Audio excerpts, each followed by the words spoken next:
আসসালামু আলাইকুম মিলন ভাই, আপনি কয়দিন ধরে ভিডিও নিচে কমেন্ট করতেছেন। আপনার যদি আমি সৌদি আরবে আনি তাহলে আপনি আমার বিয়ে করবেন। আমি কি আপনার বলছি যে আপনি আমার বিয়ে করেন, নাকি আমি পানি দিয়ে বাইসে যাইতেছি?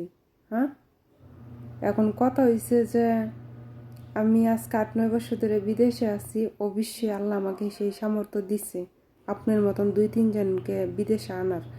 কিন্তু আপনাদের মতন স্বার্থপর মানুষের পিছনে 1 টাকাও ভাঙতে চাই না, বুঝতে পারছেন?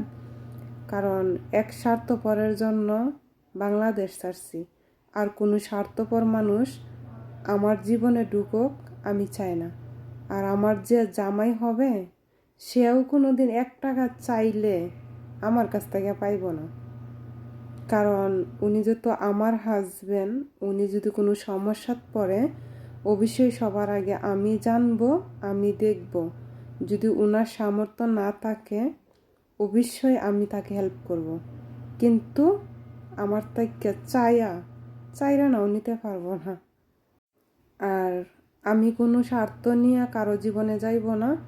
আমি চাই কোনো স্বার্থ নিয়ে যেন কেউ আমার জীবনেও না আসে। আমার হাজবেন্ডের যা ইনকাম থাকবে তার ইনকামের উপরে আমি চলবো। যে ও যতটুক করবে অতটুকুই আলহামদুলিল্লাহ। আমাকে যা দিবে তাতেই আমি খুশি। আল্লাহর কাছে লাখ লাখ শুক্রিয়া। কোনো দিন আমার চাওয়া পাওয়ার জন্য, আমার চাহিদার জন্য কোনো দিন আমার হাজবেন্ডকে জুলুম দিব না, জুলুম করব না, অত্যাচার করব না। আর আমি চাই আমার হাজবেন্ডও যেন কোনো দিন কিছু অমানুষ আছে ওইগুলোর মতন আমারও কোনো অত্যাচার না করে, বুঝতে পারছেন? অতটুকুই চাওয়া, আর কিচ্ছু চাওয়ার নেই।